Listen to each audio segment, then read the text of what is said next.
1964, Ronald Reagan gave a speech for then presidential candidate Barry Goldwater. The subject of that speech was the time for choosing. We're at a crossroads in this country, and it's time to choose. We could continue down the path we've been on for the last 40 years by sending to Washington the same people to do the same stuff and with the same results, and you, the people who have to pay for it and bear that burden. It's time for a change. I have chosen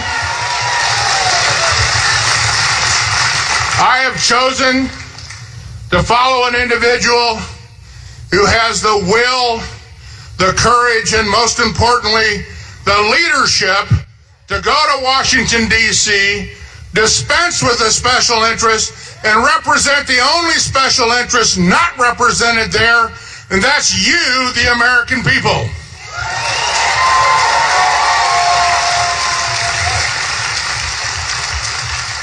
I'm an old fighter pilot, and the coin of the realm in the fighter business is trust. Who do you trust? Who do you trust to get the economy back on track?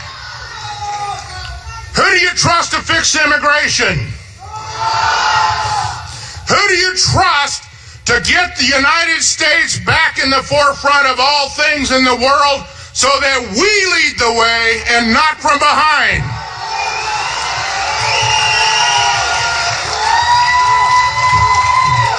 Ladies and gentlemen, let me introduce the next President of the United States, Donald J. Trump.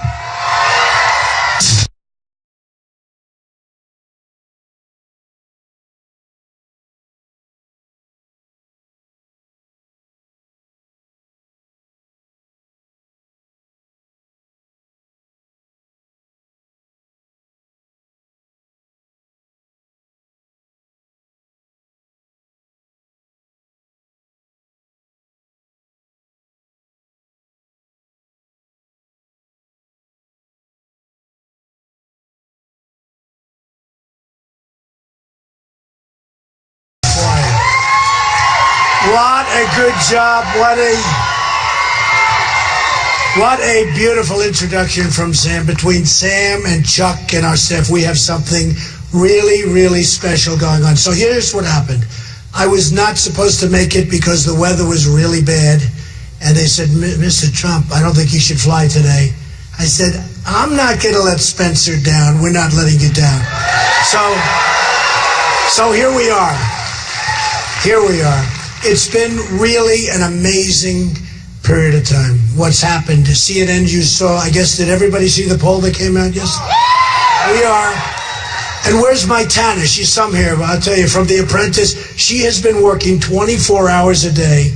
She's been so amazing. So CNN came out with a poll. We are killing it, folks. I mean, we are just... But, you know, honestly, it's like Sam said before, though, we can't get complacent. Sit down, everybody. Come on. We're going to make this like a family chat. We'll make it like a little bit of a family chat. I don't know. I think, here's the story. You people have better seats, but they're going to become more famous, you see, because they have the camera.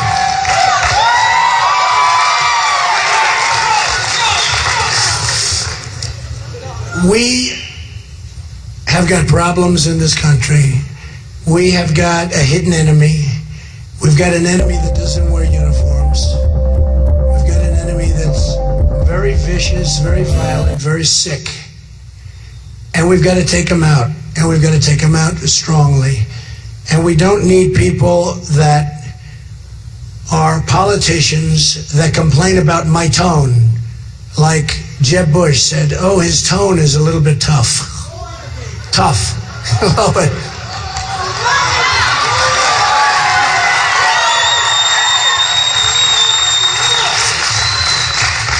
You know, I think I have a great temperament. I built an incredible company. In fact, when I filed my papers, everyone said, oh, he won't file his papers because, you know, maybe he's not as rich as people think and all that. So I filed my papers.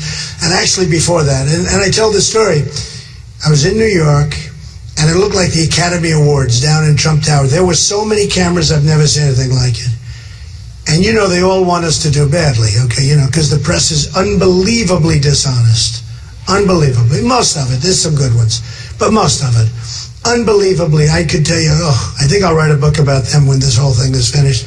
This will be a book. I don't know if anybody's going to be interested enough to read it, though. Who cares? But I will tell you, they are very dishonest. And I look down, I know, there they are. They never show the audience, by the way. And people are still pouring in. And I want to thank the fire marshal because they sort of, you know, they have people at the doors just in case there's a problem. But I said, look, it's all concrete and steel. It's not going to burn. And they were great, okay? But we have a lot of people outside that are still coming in, so I appreciate it. Now, we could always wait about a half an hour. Should we wait? I thought you were going to say that. So, I've been watching and I've been speaking and I've been talking about trade in China and how China's ripping us. We're losing $450 billion a year in trade imbalance. Think of that number. $450 billion. Just think of it. People say, oh, he must mean 450 million. Most people don't even know the difference between a million and a billion. It's a lot of millions. $450 billion a year trade imbalance, meaning they send to us that much more than we send to them. Not a good deal, okay? I have Carl Icahn, one of the great businessmen of our time. I have so many business people, they're all endorsing me. And we're going to have the toughest, the smartest, the sharpest, people that you will be so proud of. You may not like them personally. Who cares, right? Who cares? No, I tell the story about Carolyn Kennedy. She's a lovely young woman. I like her because my daughter likes her, Ivanka. Do we all know Ivanka? Yes. She's coming here. She's going to be coming. In fact, in a couple of weeks, I'm bringing my sons. And by the way, members of the NRA, they're really great marksmen. I mean, they're great shots. They've been members for a long time and big Second Amendment people. And I am the biggest of all Second Amendment people, I can tell you. You know, I met a wonderful couple. They own a gun shop. Where's that couple? They were great. Where are they? Oh, there they are. Stand up. Just stand up. I said, don't worry, folks. If I get in, you're going to do just fine. Yes, thank you. You know, it's sort of interesting, though. We all know the problems, and we see. But take Paris. If a few people had guns on their belt, on their shin, in their jacket, instead of being slaughtered, you might have lost some. You definitely would have lost the bad guys. But it wouldn't have been hundreds of people, with many more expected to die. They're in the hospital dying now. And then you go to the tragedy that we just had in California. Nobody has a gun except the bad guys, the scum. They're scum. And nobody has a gun. Nobody can protect themselves. They got lucky that they left. They left because they didn't want to die. You know, it's a whole big hoax. They want to die. They don't want to die. They talk about they want to die. They don't want to die. They're chicken shit, believe me. They don't want to die. No, they don't want to die. So they left early because they didn't want to get caught. They got caught. And by the way, how good did the police do, right? Did they do great? And in Paris, they did great. I mean, they did a great job. They knocked them out. Not easy. Dangerous as hell. And then you have all these people protesting against the police. And you're going to always have a problem. The big deal is that the problems always seem to get on television and it makes everybody look bad. It's such a small, tiny percentage. But the police in our country, overall, they do such an unbelievable job. I've gotten to know them, and they do such an unbelievable job. I mean, like in California, look how quickly they reacted. And the school from a few months ago, a gun-free zone. You know what a gun-free zone means? That means that's like the meat. That's like the meat for these killers. Look how fast the police got there. They didn't get enough credit. They got there within minutes, and they knocked them off. And it was still a tragedy. I mean, so many people. But look at the military. How about the military base? First of all, one of the first things I'll be doing is ending all of that gun-free nonsense on military bases. Can you believe this? So, we lost 6 guys to one guy that was a nothing, a zero. But 2 of our guys that we lost were world-class soldiers, highly decorated. And the other ones were great soldiers. But 2 of them, I think one was one of the great marksmen. He's not allowed to carry a gun on a military base. So this guy walks in, shoots him, kills him. They were, great people. They couldn't have a gun. I will end that my first day in office. My first day. Oh, we're going to end a lot. We're going to end sanctuary cities really fast, I can tell you that. Sanctuary cities. The nice part is you don't have to worry too much about sanctuary cities in Spencer, but it is, you ever see anything? It's almost like a free zone. You kill people and you're fine because you're in a sanctuary. It is so insane what's happening to our country. So when I announced, and it took courage to announce, I'm a business guy, and all of my life I've heard that if you're a very successful person, you can't run for political office and certainly not for president.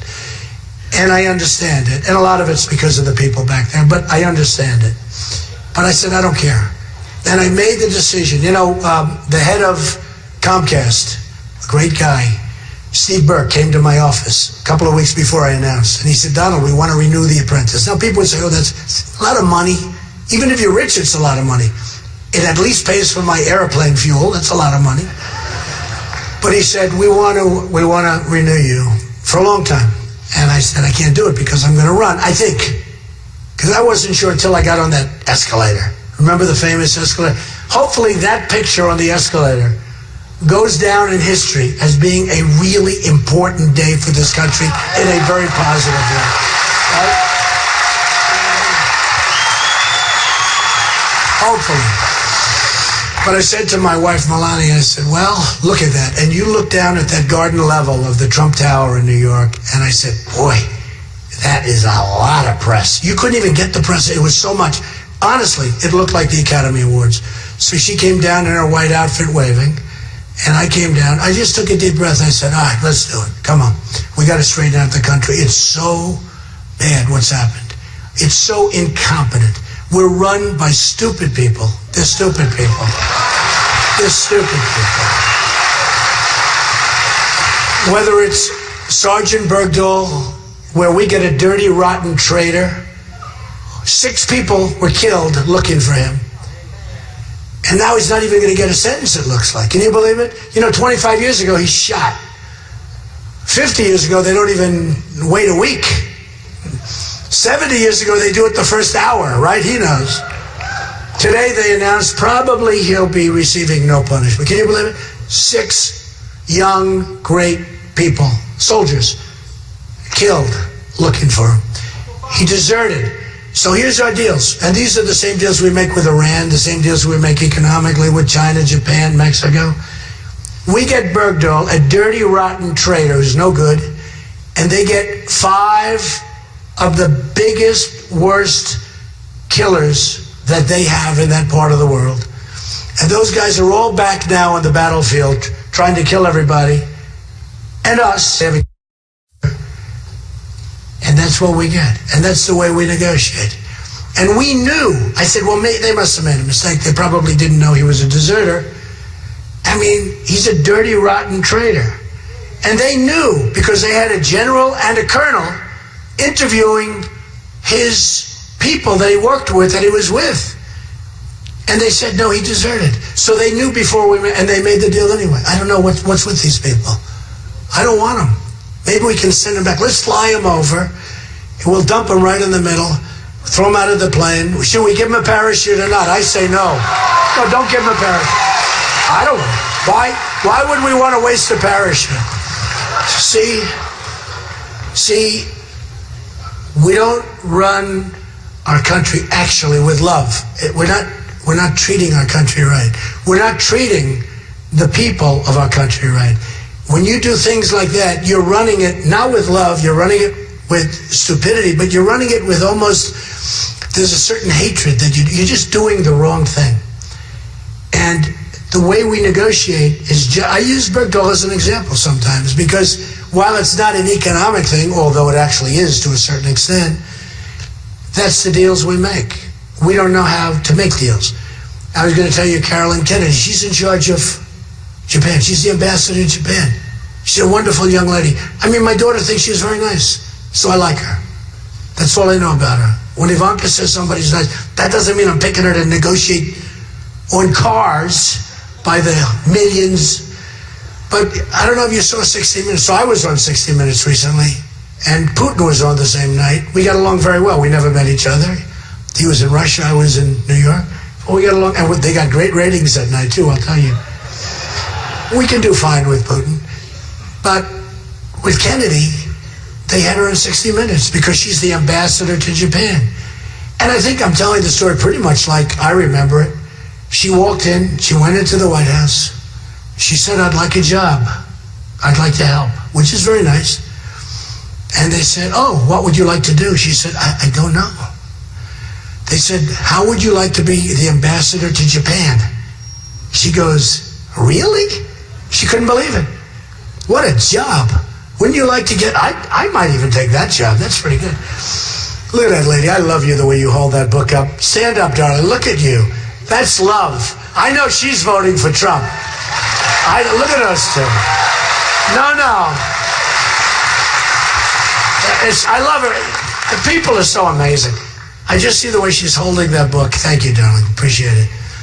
Wouldn't it be terrible if she said, no, I'm actually voting for, let's see, who do I like? I don't want to use any name because it's so far behind. I don't want to give anybody the boost. I appreciate it. Thank you, sweetie. So with Japan, so she ends up getting it. The ambassador to Japan is a big factor in what happens to us and Japan. Japan is run by Abe, one of their strongest leaders that they've had in many years. He's devaluing the hell out of their currency, just clobbering us. They're sending cars by the millions. I mean, you go out to Los Angeles. I was there a few months ago and I saw boats. The biggest ships I've ever seen. Cars are pouring off these ships into us. You know, we send them practically nothing. We give them a little beef, but they send it back. And by the time it gets there, you don't want to touch that beef. I think they call it Kobe beef then, don't they? And they sell it for much more. See what they do? They call it Kobe beef after a while because it sits for about 7 months because they can't get it in. And then they charge you about 10 times more for it. So it's a pretty good gig. But we send them very little. They send us the cars. And we have so much leverage if we had business people, and they rip us. And in this 16-minute piece, I saw Abe, they're wining and dining her. They're giving her dinners, state dinners. They have a table. She's not going to negotiate with these people. We want our great negotiator. I know them. I know the good ones. I know the bad ones. I know the ones that are overrated. I know ones you haven't heard of who are better than all of them. We have great people. We have the greatest business people in the world. And they want to do it. I've had so many calls from people that are very rich, very, very successful, some well-known, some not. They all want to be involved. And they don't want jobs. They don't want money. They're worth, hundreds of millions and billions of dollars in some cases. But they all want to help because they see what I'm doing. Corporate inversion. That's where companies are now leaving. This is the new thing. Because our tax laws are so bad, now they're going to do something about it because I've been making a big deal. But the politicians I'm running against, they never even heard of corporate. They don't even know what it is. That's where companies are moving out of the United States. In the old days, they'd move from New York to Florida because the taxes were lower or other reasons. Now they move from the United States to another country. Asia, Europe. They go, Pfizer, as you probably, Pfizer's a hell of a company. That's a big company. Pfizer is moving, they want to move to Ireland. Now, I like that because I own a lot of property in Ireland. Hopefully, they'll be fairly near. My property value will go up, right? But I bought a lot. When Ireland crashed 3-4 years ago, I bought some of the best. That's what I do. I do it really good. I was going to tell you that when I filed my report, everybody said, wow, That's amazing. Because when I came down the escalator, just to finish that story, so I come down the escalator, then they said, oh, well, he'll never announce. I announced, okay. Now they say, well, he'll never file Form A. Form A is only one single page where you basically sign your life away. I filed. They said, whoa. Oh, well, he'll never file his financials because he's probably not worth as much as people think. So I filed my financials. And by the way, I filed them. They thought I'd ask for extensions. You're allowed to have many extensions. You can take them forever. I didn't ask for one. In fact, I filed them early. I didn't ask for one extension. And they turned out, yeah, it's pretty good. It was almost 100 pages long. Some of these politicians asked for extensions, and it was a one-page document that, they have nothing. And I'm not saying it's not wrong to have nothing, but I built a great company, tremendous cash flow. Everybody is shocked. I have some of the greatest assets in the world, unbelievable values, almost no debt, very little debt, very, very little.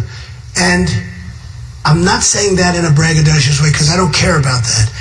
It's the kind of thinking we need in our country now. We have to have it. It's the kind of thinking we need. It's what we need. We don't have a choice. We owe $19 trillion. We just made last week a horrible budget deal, I guess you saw. And I always, I joke, but it's really not a joke. All these people, we know where the Democrats are coming from. Hillary Clinton is a disaster, by the way. She'll be a disaster. No, she'll be a disaster. Look, and I've been saying it, she doesn't have the strength or the stamina to be president. You need somebody with tremendous strength, tremendous stamina. Do you ever notice, thank you, Doug. Do you ever notice, I think she said you've got it. I think that's what she said. You better believe it. You got it too. Look, stand up. Look how nice you are. That's very nice. Thank you, darling. I do have it. But you ever notice she'll do an event and then you don't see her for like a week? You know what happens? She goes home and goes to sleep. It's true. Then she'll do another event. You don't see her. Then she'll ask questions. After like 3 days of negotiating with these guys, she'll ask questions, but it's all scripted. Everything's scripted. It's not what we want. It's not what we want. We want strong, quick. We need brutal. We need somebody that can take on China. I'm talking now trade. But even militarily. So China in the South China Sea is building a massive military base and airfields. Not supposed to be doing it, right? They're not supposed to, but they have no fear of this country. But we have tremendous power over China economically. But Obama doesn't know that. He has no idea. If we stopped allowing China to do business with us, there wouldn't be a China. It would be a revolution over there. They have sucked the money out of our country, and out of Iowa, by the way. Out of Iowa. But they've sucked the money out of it. I say it's probably the single greatest theft in the history of the world, what China's done to us. And you know what? I like China. It's nice. The people are great. They buy my apartments. I rent the bank. The biggest bank in the world is from China. They're a tenant of mine. They just renewed their lease. I can't believe they renewed their lease. Can you believe? I talk about that. Can you believe? My guys come in. Mr. Trump, would you sign this? Why? I won't say what bank. They got enough problems with this. But certain bank. Just check it out. Largest in the world. Like by a factor of a lot. They said they're renewing their lease. I said, there's no way. After what I say, they're renewing. Because you know what? They respect. In Business Week magazine, they had an article. The 10 things that Chinese people most want. One of the 10 things was anything Trump. Can you believe that? Can you believe it?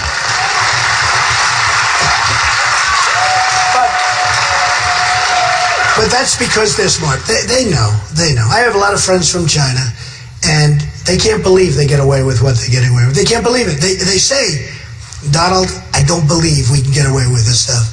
They just did the biggest devaluation of their currency that has been done in 2 decades, in 20 years. We thought they weren't going to do any more devaluations. But they see we're all screwed up. We have a president that's a rank amateur, doesn't know what he's doing. And he's got so many other problems that they can do these things and nobody's going to do anything about it. They're doing things that they never thought they could do against us. And they're taking our jobs, they're taking our base, they're taking our money, they're taking our businesses. Look what they did with Boeing. Boeing got an order to build planes. They got to build massive factories now, plants in China. And China wants to take all of their intellectual property, and it's unbelievable. And we allow it to happen. But the reason they were able to get away with the devaluation, that's already been now 3 months, and nobody even talks about it. And every time they do that, every single time they do that, your businesses get killed. Your businesses get killed. I'll tell you Japan, a great story. And I've told this, some of you have probably heard it, but a friend of mine's an excavator. He's a great excavator. He buys a lot of equipment. He's an excavator. That's what he does. And he digs holes. I like my business more, but that's okay. He loves his business. But he's always bought Caterpillar tractors, always.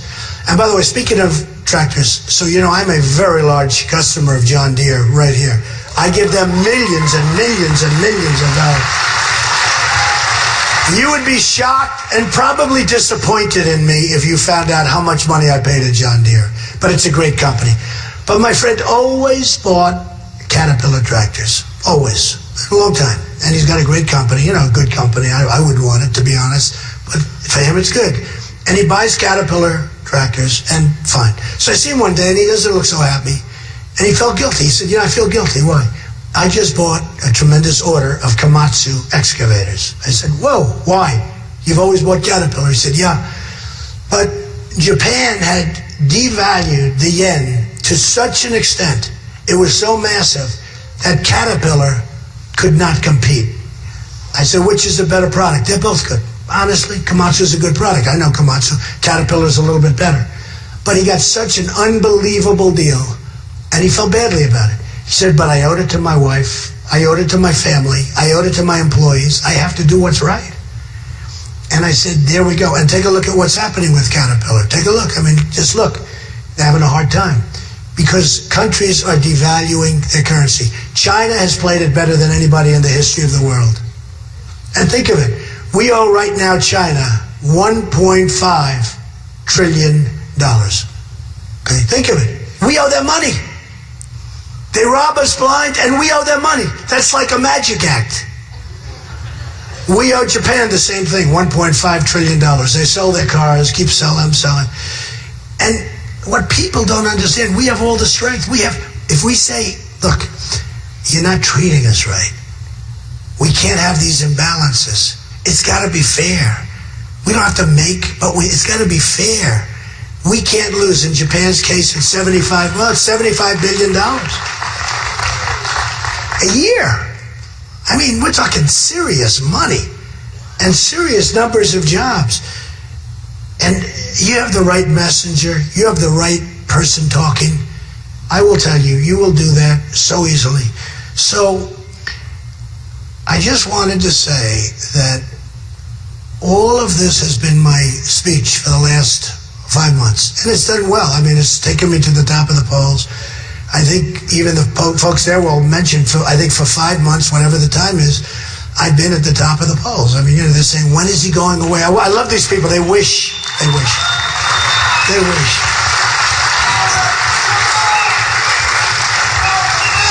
These are people, they just wish, please. They probably don't pray. That's maybe their problem.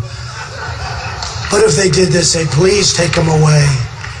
But what happens is, I watched a couple of them 3 months ago. So I start off with, nothing. I'm not running. And my wife said to me, she's very smart, she said, if you run, you know you'll win. Because she's with me a lot. And I do get a good response. I employ a lot of people. People like me. I built a great company. People like me. I like people. And I do a good job. And she sees, thank you. I like you too. What's your name? Look at that guy. Oh, I'm not going to mess with him. Stand up. What's your name? I like you. You're going to vote for Trump, right? I love you. I love this guy. I know my people. Wouldn't that be, it's always risky doing that, because if he said, no, I'm voting for some stiff that I'm running against, it's always risky. That can happen. But She said, you're going to run, and if you run, you're going to win. If you don't run, you'll never get any poll numbers because nobody believes you're going to run, even if they put you in a poll. So they put me in these polls. Donald Trump is running, and I didn't do so well. Like I do, like a lot of these guys do, like 2%, 3%, like a lot of the guys. Shouldn't they drop out? What are they doing? I said, I'm a little bit nervous because I'm only getting 2 and 3%. I'm not getting much. When they put me in, most of them didn't put me in because they said he's not running. But then they put me into a poll and I get like 2, 3%. I said, man, that's not very good. I'm a little bit nervous. I don't want to run. And then I get 2, 3%. I feel like a jerk. Right? I feel like, she said, no. If you run, you will win. You will go right up. Because nobody believes you're running. It's true. She said, she's better than these pollsters. They pay these pollsters a fortune, right? They pay them hundreds of thousands of dollars a month. Bush, Hillary, Marco Rubio. They pay them hundreds of thousands of dollars. And they're very smart people. They're tough and mean. And they shout at their candidate, you said the wrong thing. You said this. Because they're making all this money. They want to show how tough. So in the meantime, the cat, they're afraid to say anything. But they pay them all of this money. So she said to me, so I don't have that. But I have people that I trust. But my wife is really good. She said, no, it doesn't mean anything. I'm surprised you got anything. Nobody thinks you're running. Even though they say if Donald Trump runs, nobody thinks you're running. They're not going to waste their vote. She said, you actually have to run. So I said, all right, you know what? Let's give it a shot. And then I told you the story. I take a deep breath at the top of that escalator. Because I didn't know if I wanted to do it like 1 minute before I went down the escalator. I looked down into that beautiful garden and I said, man, that's a lot. That's big stuff. So I took a deep breath and she went down waving. And I went down waving not as elegantly. And I went out and I started talking about illegal immigration and things that nobody ever talks about. And I went right to the top of the poll almost immediately. So she was right. She was right. She was right. And it's been a fantastic experience. I'm totally against Common Core. I'm going to end Obamacare. We're going to repeal it. I mean, think about Common Core. How stupid is it? You have the greatest parents in the world right here in Iowa. They love their kids. They want to be involved with their kids and with their schools or with their principals. And we're running your schools from Washington, D.C. by bureaucrats. How stupid. So, and we have a number of these candidates like Bush likes it. I didn't want to mention Bush because he's gone. He's gone. Somebody said, why did you hit Bush so hard? Because, oh, look at this guy. Look at this. Look,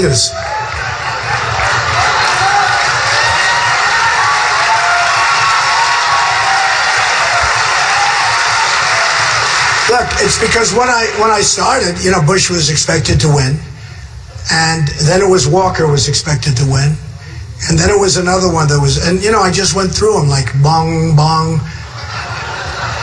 I talk about him and then it was, then it was, in all fairness, Ben Carson. I was a little rough on him, but I told the truth, right? With the belt, with the hammer and the mother. And I said, with the pathological, I'm just being honest. I'm just saying what he said.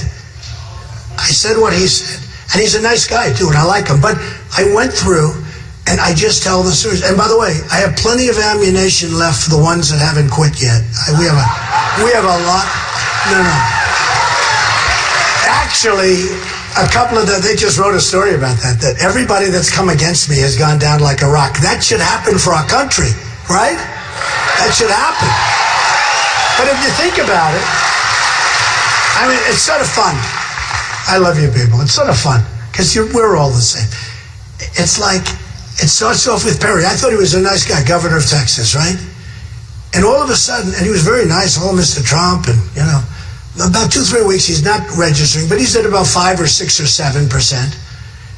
And all of a sudden, I have this vicious attack at me, and that I shouldn't be allowed to get onto the stage with these governors and senators. I shouldn't be allowed. I think, first of all, many of them weren't good governors.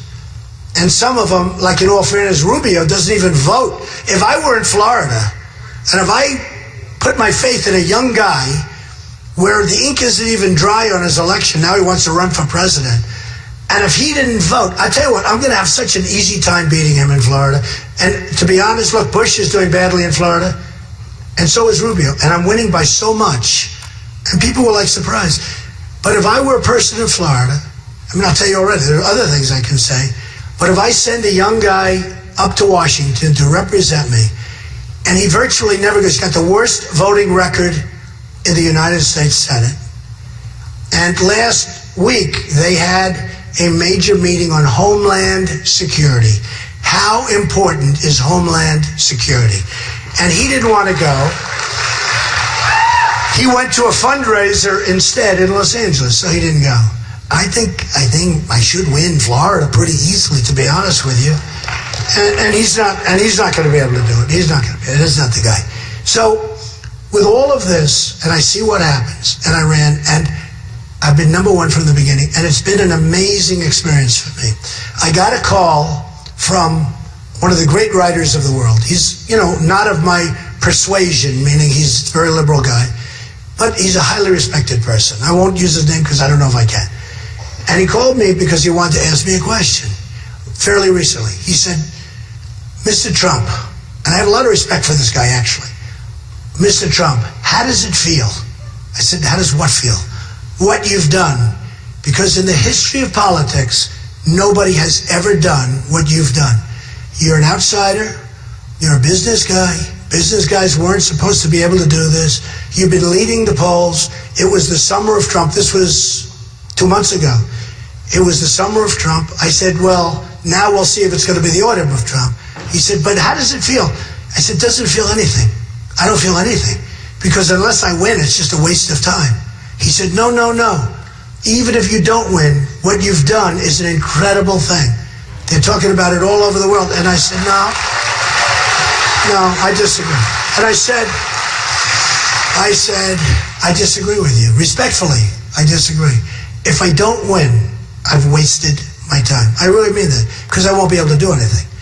Because we can do things. Does somebody agree with me here? Not a lot of people. A lot of people think whatever. Honestly, look, Romney lost. Okay, Romney lost. He let us down. He should have won. That was an election that should have won. And for the last month, I don't know what happened to him. He disappeared. I called. I said, why aren't you going on Jay Leno? Why aren't you going on? Because say what you want about Obama. Obama was on those shows you couldn't watch him anymore. So many shows. And Romney was putting in applications to build a 9-car garage in Malibu, California, or wherever it was. Not good the week before the election. People don't want to hear you building a 9-car garage. But I said, well, where are you? I called his people, too. I said, why aren't you getting them out there? That was an election that should have been won. Now, remember this. He didn't inspire. Nobody gets crowds like I'm getting. We're getting crowds. Last night, we had 10,000 people. It was in North Carolina, Raleigh, North Carolina. The other day in Sarasota, Florida, we had 12,000 people on a very hot day, right in the middle of a beautiful, incredible people. They're all incredible. The people I meet are so incredible. That's what gives me faith in our country. That's what gives me faith in our country. They're so incredible. We had 35,000 people in Mobile, Alabama. Amazing. They were going to use a hotel. I figured 500 people. We did it early on. Well, in about 7 minutes, the management, we can't handle this. We went to the convention center. That holds 10,000. They said after about 2 hours, we can't handle it. And we ended up going to a football stadium with 35,000 people. We had at Mark Cuban's arena, the Dallas Mavericks, Mark called. He said, you want to use the arena? And I said, yeah, what day is it? Thursday. When are you talking about? He said, Monday. I said, Monday? How big is it? It's like 20,000 seats. We filled it up in a day and a half. There's something, we have by far the biggest crowds. And the beautiful thing that I see is it's love. I'm telling you, it's like a love fest. And the people are, people would say, well, what's the difference between like Iowa and Dallas? I'll tell you, I guess there's differences. But the one thing, the enthusiasm that everybody has to make America great again is unbelievable. It's It's unbelievable.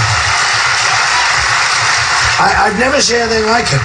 And, I tell this story. A friend of mine who's a very successful guy, because sometimes I'll be speaking to, 25, 35,000 people. We went to Oklahoma. We had 20,000 people in a field, in a park. It was incredible. But I'll speak to friends, and they'll say, how do you speak? Because, I don't read the speech, right? No teleprompter, right? No tele. I don't know. But, you speak without a speech. You're not reading your speech. You're not using a teleprompter, which I'd love to do. It's so easy. But it doesn't come from the heart. And then you can't talk about what happened in California 2 hours ago or what happened here or there. Because, you got to get your speechwriter to write. You got to get your consultants to check everything is perfect. But, it's not the same. You wouldn't have too many people. It's boring. Okay? This is the way we have to do it, and this is the right way to do it. But there aren't a lot of people that are going to speak for an hour and a half without notes. Do we agree? But we know what we're doing, and we know what we're talking about, and we know how to do it, and we know how to do the job. But a friend calls me, he says, how do you speak? I had 22,000 people, and he was with me, one of the very successful people. He said, where are your notes? Where's your speech? There's no teleprompter, and we're in a stadium. I said, Ed, you're speaking from your heart. Now I know the subject. I've been doing this stuff for a long time. I know the subject. But I said, it's really easy. And it was a great evening, standing ovations all over the place. It was an amazing evening. He said, I've never seen anything like that. He said, how do you do that? I said, it's easy because there's such love in all of these places that I go to. There's like love. It's like we're all in the same team. And, we're all in the same team. And sometimes I see like a liberal guy or somebody will stand up from Black Lives Matter, or which is fine, and they'll stand, or somebody will stand up for something else. And I say, I'll bet you if I spoke to them, I could convince, unless there are some people that are bad people, okay? We know that. And you have that, and you have that anyway. But you have a lot of good people that don't agree with us. But I'll bet you that in many cases, if I spoke to them, I'd say, look, we're all in the same thing. We have a country that's a debtor nation. We have people that are dying in the military. Our vets are being treated horribly. Who wants that? Nobody wants that. We're going to take such care of our vets. We're going to make our military bigger, better, stronger than ever before. We're never going to have to use it. We're never going to have to use it. It's a little like our gun shop. We're going to make our military so powerful that we're not going to have to use it. People are taunting us right now because they know we have generals that don't know what they're doing. We have generals that are on television. I don't want my general on television. We have Obama says, I'm sending 50 men to Iraq. Why? Why does he say that? They go to Iraq, probably going to Syria. Why would he say that? Why does he say that? Why does he have to get up and say, these people have a target on their back. They're being hunted, they're being looked for. If he didn't say it, they wouldn't know. These are our special people. And they go, why does he say it?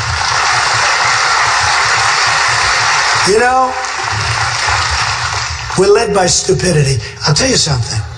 No, it's a stupid group of people. I used to say incompetent because it's a nicer word. Do you believe it? I'm now reduced. I went to the great Wharton School of Finance, and I'm reduced to saying we're led by stupid people because there's no better word. There's no better word. It's a terrible thing. It's a terrible thing. But I see that, and so we have a president that announces that we're sending 50 people over there. Those people are in such trouble. You'll be reading about it.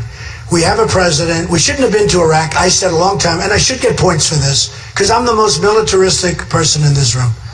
I am. I believe I am all in. But I don't want to have wars. I don't want to have wars. When Hillary and Jeb on the same day said they don't like my tone. They don't like my tone. My tone is a strong tone. And that's what we need. We have people with their heads being chopped off all over the world in the middle. And their heads are being chopped off if they're Christians. I'm a Christian. I'm Presbyterian. Nobody knows that, but that's okay. I told Chuck and Sam, You should give, especially for this group, give them my confirmation picture. You won't believe it. I was actually very good looking, you know. So I was like, but I'm a Christian. They're cutting off Christians' heads, and that's like medieval times. And he talks about tone. You better believe it. I do. So thank you. But so we're at a crossroads. This country has a great chance to be more amazing than ever before. I really believe that. We're going to get rid of the regulations that are driving the farmers out of business. We're going to get rid of the estate taxes that are making a lot of the farmers sell their farms. I understand that. No, I understand it. I understand that. You know, you have farmers out there, they're wealthy, but they're a little bit cash short. And all of a sudden, their farm is worth a lot of money, but the only way they're going to pay their taxes by selling their farm. And they don't want to sell their farm. And we have it too. And, you know, real estate's sort of that kind of a business. You have assets, but in many cases, if you haven't stopped or whatever, you might not have the cash necessary. People are forced, and many businesses are like that. Where they're good businesses, you employ a lot of people, and then you end up selling the farm to somebody that's never going to take care of it, doesn't love it, going to reduce the payrolls, going to get rid of a lot of the people that have worked for you for years, and then you have to justify why cut the estate tax. We're going to get rid of the estate tax. It's a very bad thing, and it is killing people in Iowa. I know that for a fact. We also, as you know, I came out with a tax plan, you know, because the press wants it. They always want it. But we're going to cut taxes way down, especially for the middle class and for businesses. Way down, way down. We're right now the highest taxed nation in the world. We are going to be one of the lowest taxed nations in the world. And the middle class is a big recipient, and so is business. And we're going to do things that are going to keep our companies from leaving this land. We're going to keep our companies here, and we're going to let them bring the $2.5 trillion.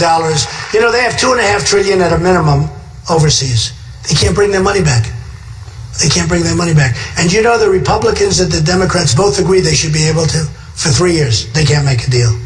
I think they're going to make a deal. I read something this morning. That's because I have been breaking them down on this. Everybody agrees. Who agrees? I mean, who wouldn't say bring your money back? They can't bring their money back because of the complexity of the taxes being too high, and bureaucracy. And I have been talking about this, and now you have companies leaving. I think, and the amazing thing, it's one of the few cases, Republicans and Democrats both agree that we should do it. And for 3 years they've agreed they can't do it. They can't get together, they can't do it. Because there's total gridlock in Washington, and we have no leader in Washington. That's the only reason. So for the first 5.5 months, I've talked more or less about this stuff, about China, about Japan, about Vietnam, another place ripping us bigly, about many other places. Everybody's ripping us, just so you understand, to finish it. I don't know of any nation that's not. If they're not, they got something wrong. Because we're meant to be ripped by the way we do business. Mexico is killing us. Mexico's killing us at the border, and they're killing us on trade. Nabisco is moving a big plant from Chicago into Mexico. Big, big plant. Ford is building a $2.5 billion plant. Think of it, one-story plant, $2.5 billion. You guys know what that is. You know how big that is? That means they're going to close a lot of plants up in Michigan and various places. I won't let it happen. And then they're going to make cars, trucks, and parts, sell them into the United States, no tax. How does that help us, folks? It doesn't. I'm a free trader. But where does that help us when we allow that to happen? So, we're not going to let it happen. What I have been doing,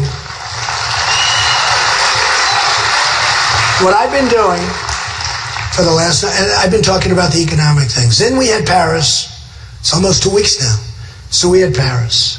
And all of a sudden, I start talking a little bit differently. And I must tell you, I feel so strongly, if they had the guns, it wouldn't have been like that. But, the cops, the police, all over, what a job. I talk about this now all the time. Now, one of the reasons I shot up to the top, they say, what do I know? I just speak from the heart. One of the reasons I shot up to the top is because of my stance on border. We're going to build a wall. It's going to be a real wall. It's going to be a great wall. We're going to build that wall. It's going to be a great wall. And people aren't going to come through that wall unless they come in legally. And if they come in legally, I love it. Come in. And we'll take as much as we can. But they're not going to come in unless they come in legally. And that's for sure. And there's going to be a real wall. You know, they've wanted to build a wall. A lot of people don't realize this, but they've wanted to build a wall for years. How about this? Environmental impact statements, they couldn't pass the environmental test to build a wall. Can you believe this? There was probably a snail or a turtle or a frog. No, I mean, it's out of control. I said the other day, jokingly, to a friend in China, he's come in, he bought a big apartment, and I said, so tell me, what you're doing in the South China Sea? Oh, yes, we are doing that, right? They got like 1,000 excavators, they're massive. I jokingly said to him, how long did it take for you to get your environmental impact statement? He looked, what? What are you talking about? They started work the next day. Let's do it here, boom. We are so behind the time. When I said bomb the oil, and I've been saying it for years, right? I actually said bomb the oil, keep the oil, take some of the oil, give it to the families of the soldiers that were killed in Iraq and Afghanistan and Syria. Give it to the soldiers. And give it to the vets that are living not as well. Think of it. We have illegal immigrants that are treated better than our great vets. We have illegal immigrants treated better than our vets. I see some of the vets here. We have illegal immigrants. They're going for driving permits. They're going for, I mean, it's unbelievable. There's one town in California where they want to run for the city council. They want to take over, they're illegal immigrants, and they want to take over the town council. And they're debating whether or not they should let them do it. Where are we coming from, folks? Where are we coming from? So I've always said, take the oil, because that is ISIS's source of wealth. They've got another source of wealth, and a lot of people, politicians aren't smart enough to understand this. They have a source of wealth from banks, very intricate banking channels. A lot of money coming in that way. Well, am I so good at that? Oh, will I do numbers on those banks?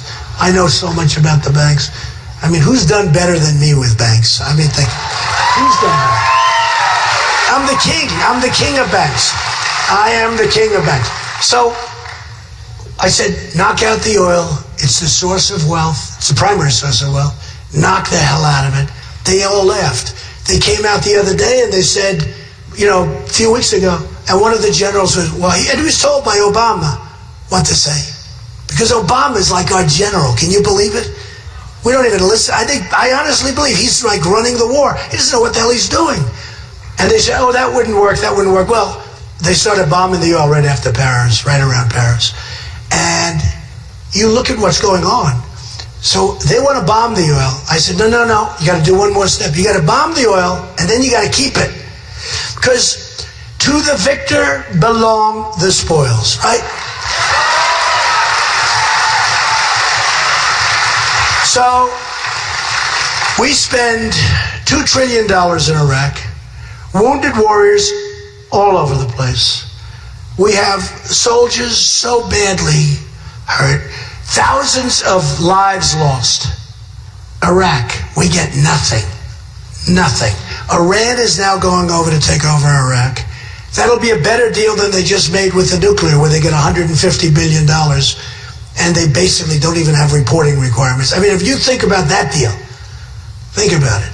This was made by people, you'd almost say they're evil people, but I don't think they are. I don't think they are. I think they're just people that don't know what the hell they're doing. They definitely didn't read those Art of the Deal books that you have over there. Obama didn't, and Secretary Kerry didn't. But they get $150 billion, 24 days. If we think they're building a nuclear weapon, they have 24 days before we can go in. But the 24 days doesn't start for a long period of time. Think of that. So they probably have forever. Then in some sites, which are the worst, they have the right to self-inspect. Oh yes, we've inspected our site. No, we're not building nuclear there, you dumb son of a bitches.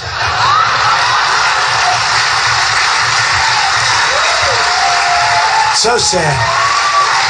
No, we're not building nuclear there. How about during the deal? Did you ever see where the chief negotiator is calling us stupid? And they go back to Iran and they're selling. This is before the deal's signed. You know, if I ever left a deal and people outside were saying, what a dope, what a great deal we're making, what? I would never, I just leave. I mean, there's almost no deal. And you know the funny thing? I think Obama, I kept waiting for him to leave. I think he would have looked so smart if they got up from that table, left, doubled up the sanctions, and then went back and won all the points. I think he would have looked great. I kept waiting for him to do it. He didn't have the proper advisor. He had people that weren't so sharp. Believe me, if he would have left the table. And then here's the other thing that really is so disturbing. We have 4 prisoners, okay? 4 prisoners, we don't get them. And they didn't want to bring up the name, and they didn't want to even talk about it. So we have 4 prisoners. We gave them $150 billion. We gave them everything. We caved on every single point. We don't even get our prisoners back. And now you watch. They will call and they'll say, we are willing to talk now about the prisoners. And we'll give them more. It's always the same. That won't happen with Trump. That I can tell you. That I can tell you. It won't happen with Trump. You are going to be so well represented. And I sort of joke, but it's not joking, but the end part is, I said, we're going to win so much. We're going to win and win and win. We're going to win on trade. We're going to do so great with ISIS. We're going to blow them off the face of the earth. We're going to win so much. We're going to win on health care. We're going to get rid of Obamacare. We're going to replace it. There's something so much better. And by the way, do you see what's happening to your premiums? They're going through the roof, 35, 45, 55%. And in 17, a report says, this isn't me, this is a report. In 17, it's got to be restructured, it's a disaster. All the wrong people are, meaning the people that aren't paying in, they're all signing in. The numbers are tiny, but the losses are astronomical. So in 17, here's another thing I got to worry about Obamacare now. On top of everything else, I win. Whoever the next president is has to worry about Obama because it implodes of its own weight in 17, okay? So, but I don't care about that because I'm getting rid of it anyway, so what the hell difference is it? But I say, we're going to win so much in so many different ways that you're going to get tired of winning. Then I say, I'm only kidding. We never get tired of winning, right? We win. But I've changed up my speech a lot over the last few weeks. And I now talk about safety, security, the border much more. I de-emphasize China a little bit because I can handle that out of my bucket. That's going to be so easy. I don't even know if I'll use one of my Wall Street killers. It's too easy. It's like Ford. I told the story. Has anyone heard the Ford plant? Has anyone heard it? So Ford, I told you before, Ford's building a plant. Doesn't help us. So I'd say to the head of Ford, I'd say, now, just so you understand, if Jeb Bush, if Rubio, if Cruz, if any of these guys, they all have special interest money. So somebody will call them and say, you got to let it happen. Me, self-funding, the only one I'm working for is you folks.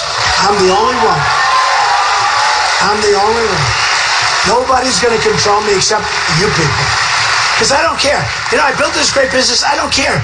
It's like, and my business, I couldn't care less. My Ivanka, I have the kids, I have my executives, they'll run it. I couldn't care less about it. This is the big potato. I love this. It's going to be so much fun.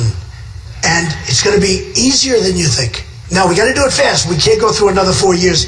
At a certain point, you're not going to be able to do it anymore. At a certain point, you're not. But I would say to Ford, so they announced $2.5 billion. How many plants are they closing in the United States to do that? They also, Mexico, and I respect Mexico, and I love the Mexican people. I have thousands of Hispanics that work for me. I have tens of thousands of people over the years that have worked for me. I mean, every poll says I'll be the greatest jobs president. By the way, they say the greatest jobs president. In the one that just came out, I lead by massive numbers on the military, on the border, on the economy.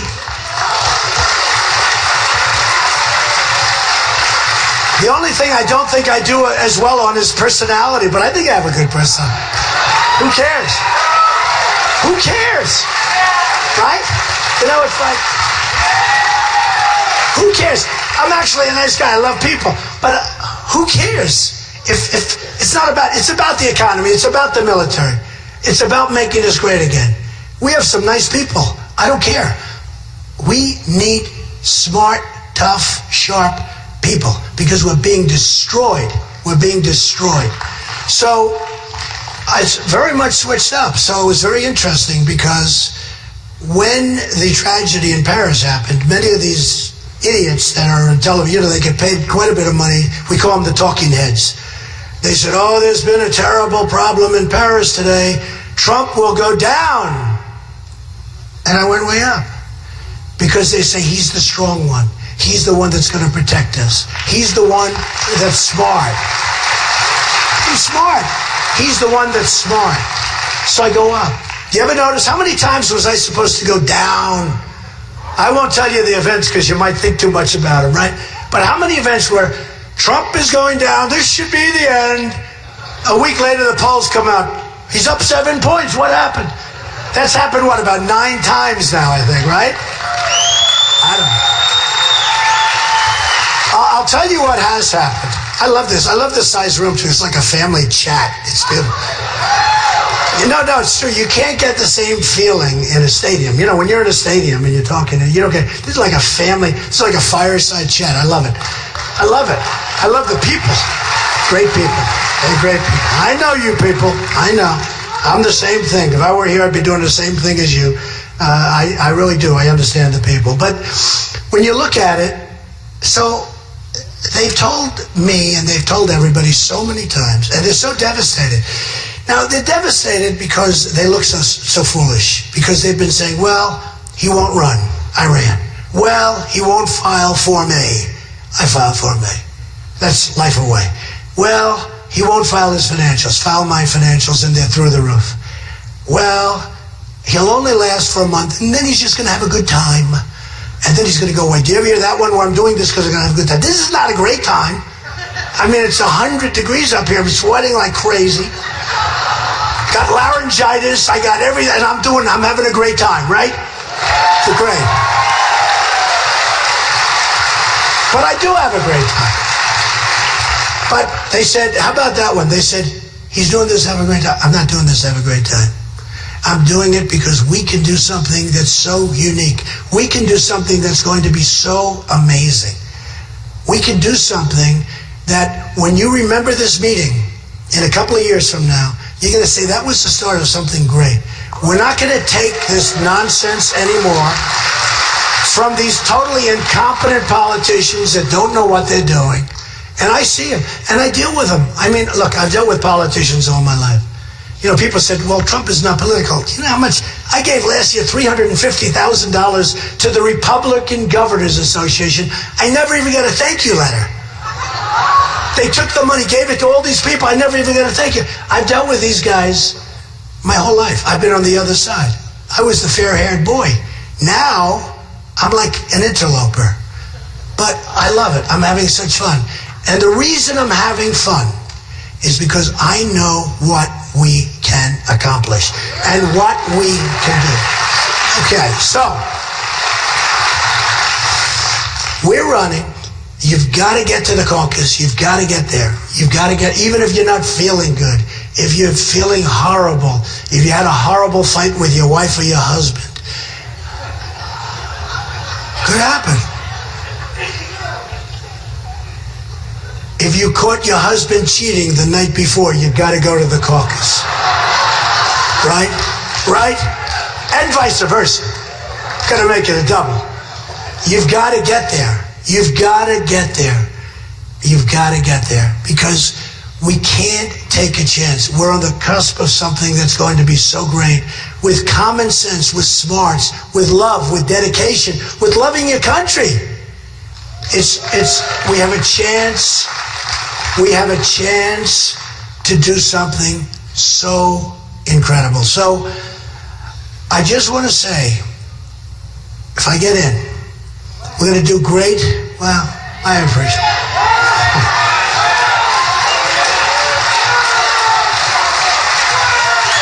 said that?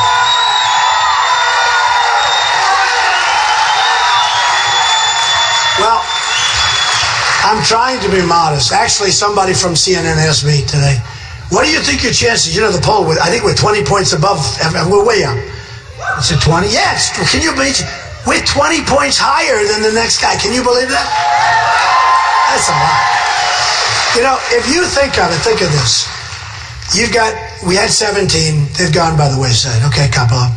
A lot of them are going to start to fall out fast now.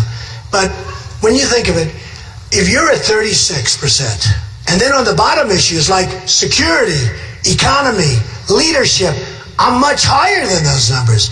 But if you have 15 people left, and you have 36% of the vote, and you got 15 people, one guy has that's pretty good. I was going to say before, because I think it's so when I started here, went up, and they kept saying, well, now he's reached his level, 6. Then it went up to 9. Well, a little surprised to see this, but George Will, the guy's a moron. Karl Rove, a moron. He still thinks Romney won the election. No, I'm telling you, he's going around saying Romney won the election. Romney won the election. This guy's raised hundreds of millions of dollars. He didn't win one race. This is not what we want anymore. We need smart, sharp, quick, cunning, words cunning. Mexico's beating us because their leaders are more cunning than ours. I don't say smarter, they're more cunning than ours. But you got to get out and vote. And if you don't get out and vote, it's all going to go away. They didn't vote for Romney. He didn't inspire them. I hope I'm going to inspire you, but he didn't inspire. He just didn't inspire. For whatever reason. And he would have been far better than the alternative that got in. But what people don't realize is that if the people that should have voted Republican got up and voted, he would have won. They talk about different groups. You need this group. Believe me, I'm really good at this stuff. If you, because there's plenty of you that are sitting there feeling very guilty right now. Okay, who didn't vote last time? Come on. Oh, come on. You think I believe that? That's hard to believe. You people are amazing. Oh, that's right. You people really are into it. That's right. Chuck told me. How many people back here who didn't vote? Huh? I'll tell you, you're pretty good people. I've gone to other places, and the entire place raises its hand. Okay. I don't think I have to talk too much to you people about this. That's great. Well, that's the way it should be. You should vote. We got to get out. You got to get to that caucus. You got to get out, and we got to win this thing. And I can promise you this one very strong point. I will put my heart and soul into running this country so well. And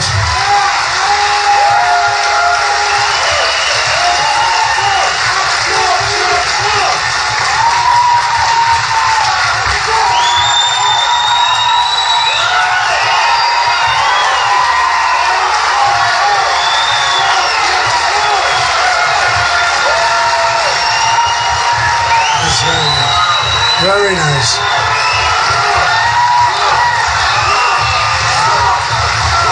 Thank you.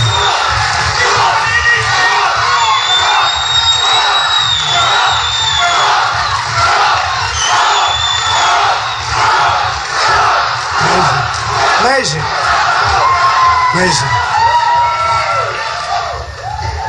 I will put my heart and soul. I will work like you've never seen anybody work. If you're in the White House, who wants to take a vacation? You're in the White House. You're going to be there for 4 years, 8 years, maybe 8. Let's do it for 8. We'll make it even better. But you're in the White House. What's better than the White House? Why these vacations? Why, when you take a plane to California, does your wife have to take another plane to California 2 hours later? Couldn't you use one plane? But why? But listen, you're in the White House. There's so much work to be done. You're there for a period of time. You got to work really, really hard. But I promise you this, we're going to work hard. More importantly, we're going to work smart. I know a lot of people that work hard, but they don't work smart. We're going to work hard. We're going to work smart. I'm going to get the most incredible people you've ever seen to straighten out our problems, including the Veterans Administration, which is a horror show. It's a disaster. It's a disaster. It's corrupt and it's a disaster, as many of our institutions are. And we are going to bring this country to a level that maybe will be higher than it's ever seen before. We can do it because the people are so amazing. I've gotten to know the people. We are going to do it. And for the folks of Spencer and around, I just want to tell you, you're an amazing group of people. I mean, even the fact when I say who didn't vote, very few people, you vote, because that's what you're supposed to vote. You go to some areas, who didn't vote, the whole room raises their hand. That was amazing, actually. I'm very impressed. But we're going to work hard, we're going to work smart, we're going to make America great again. Thank you very much. I love you. Thank you. Thank you very much. Thank you.